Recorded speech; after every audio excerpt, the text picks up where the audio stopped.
ছেলেটাকে যে কাশির ওষুধ আনতে বললাম আনবে কিনা কে জানে।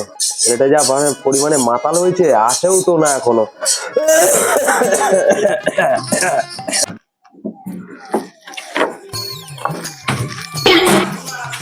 বাবা, কোনো চাপ নেবে না, তোমার এই কাশির ওষুধ আমি নিয়ে চলে এসেছি। কোনো চাপ নেবে না, কোনো চাপ নিতে হবে না।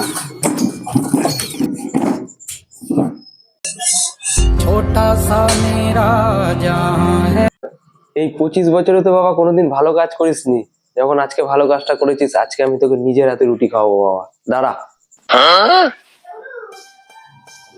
শোনো,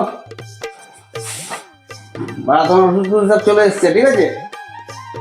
রুটি দাও, রুটি রুটি তরকারি দেবা, রুটির উপরে তরকারি দিয়ে দেবা, ঠিক আছে? উল্টো পাল্টা যাতে না হয়। আমারও কিন্তু আজকে উল্টো পাল্টা হয়নি, আমি তো ওষুধ নিয়ে এসেছি, ঠিক আছে?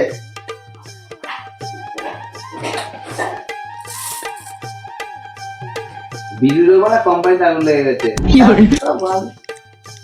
হ্যাঁ, বিয়ার ছিপি খোলা কেন? সবাই খোলা থাকবে, সব চলবে। বাংলা খাওয়া লোক আবার বিয়ারের ছিপি খোলা দেখবো? চাপ বানা, কালকে মানে বিয়ারের বোতলটা খেয়ে রাখলো, আবার আজকে ওই ফাঁকা বোতলটা নিয়ে মানে যা তাল শুরু করেছে।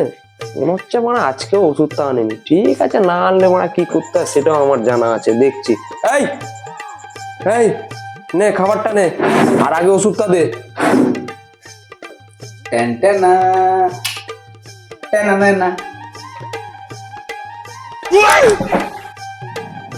শুয়োরের বাচ্চা আবার বাড়া বাংলা নিয়ে এসে বলছে ওষুধ এনে মাথা চোরা হয়ে গেছে। যা ঘর থেকে বেরো।